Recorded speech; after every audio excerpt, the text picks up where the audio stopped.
ಚಿಕ್ಕಬಳ್ಳಾಪುರದಲ್ಲಿ ಶುಚಿ ಮತ್ತು ರುಚಿಯಾಗಿರುವ ತಿಂಡಿ ಅಥವಾ ಊಟ ಮಾಡಲು ಒಂದು ಹೋಟೆಲ್ ಸರಿಯಾಗಿಲ್ಲ ಅನ್ನೋ ಬೇಸರ ಇದೆಯಾ? ಇದೀಗ ಅಂತಹ ಅಸಮಾಧಾನಕ್ಕೆ ಇನ್ನು ಮುಂದೆ ಬೀಳಲಿದೆ ಕಡಿವಾಣ. ಯಾಕೆ ಅಂತೀರಾ? ಚಿಕ್ಕಬಳ್ಳಾಪುರದಲ್ಲಿ ಇದೀಗ ಸಮರಾಸ್ ಹೋಟೆಲ್ ಕಾರ್ಯಾರಂಭವಾಗಿದೆ.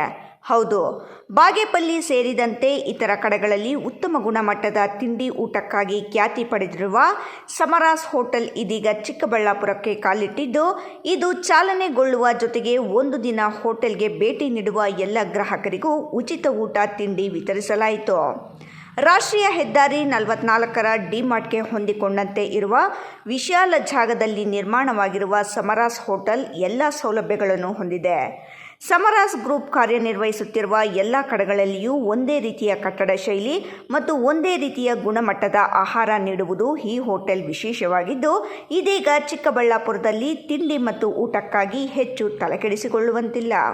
ನಿಮಗೆ ಅತ್ಯುತ್ತಮವಾದ ಅನುಭವವನ್ನು ಕೊಡುವಂತಹ ಕೆಲಸವನ್ನು ಪ್ರಾಮಾಣಿಕವಾಗಿ ನಾವು ಇಡೀ ಸಂಸ್ಥೆ ಮಾಡ್ತೀವಿ. ಎಲ್ಲರೂ ಬನ್ನಿ, ನಮ್ಮ ಹೋಟೆಲ್ನಲ್ಲಿ ಊಟ ಮಾಡಿ.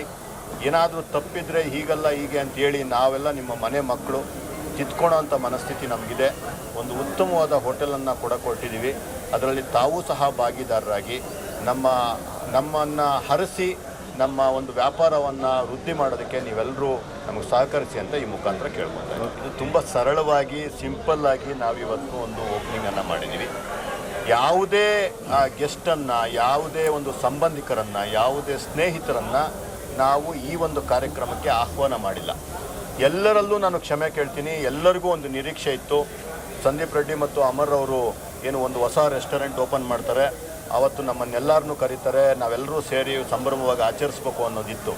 ಆದರೆ ನಮ್ಮಿಬ್ಬರಿಗೂ ಕೆಲಸದ ಒತ್ತಡ ಜಾಸ್ತಿ ಇದ್ದಿದ್ದರಿಂದ ಮತ್ತು ನಮ್ಮ ಏನು ಹಿತೈಷಿಗಳು, ಸ್ನೇಹಿತರು, ಸಂಬಂಧಿಕರ ಪಟ್ಟಿ ತುಂಬ ದೊಡ್ಡದಿರೋದ್ರಿಂದ ಸಾವಿರಾರು ಜನಗಳನ್ನು ನಾವು ಪ್ರತ್ಯಕ್ಷವಾಗಿ ಮತ್ತು ಪರೋಕ್ಷವಾಗಿ ಇನ್ವೈಟ್ ಮಾಡೋದಕ್ಕೆ ನಮಗೆ ಸಮಯ ಸಾಕಾಗದೇ ಇದ್ದಿದ್ದರಿಂದ ಕೊನೆಗೆ ನಾವಿಬ್ಬರು ಡಿಸೈಡ್ ಮಾಡಿ ಏನಂತಂದರೆ, ಈಗಾಗಲೇ 3-4 ತಿಂಗಳಿಂದನೇ ಓಪನ್ ಆಗಬೇಕಾಗಿತ್ತು ಹೋಟ್ಲೆಲ್ಲ ಪ್ರಾರಂಭ ಆಗೋದಕ್ಕೆ. ಮಾಡೋಣ ಫಂಕ್ಷನ್ನು, ನಾಳೆ ಮಾಡೋಣ ಅಂಥೇಳಿ ನಮ್ಮಿಬ್ಬರಿಗೂ ಸಮಯದ ಒತ್ತಡ ಇದ್ದಿದ್ದರಿಂದ ಅದು ಹಂಗೇ ಮುಂದಕ್ಕೆ ಹೋಗ್ತಾ ಬಂತು.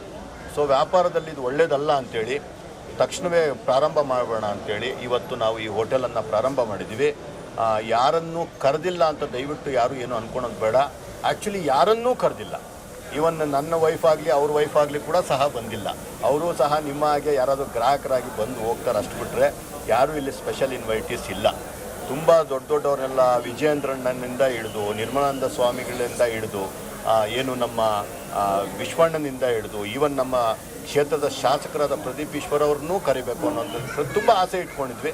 ಆ ರೀತಿಯ ಪಟ್ಟಿ ದೊಡ್ಡದಿದ್ದರಿಂದ ನಾವು ಕರೆಯೋಕ್ಕಾಗಿಲ್ಲ. ಒತ್ತಡ ಜಾಸ್ತಿ ಇತ್ತು. ಅದಕ್ಕೋಸ್ಕರ ದಯವಿಟ್ಟು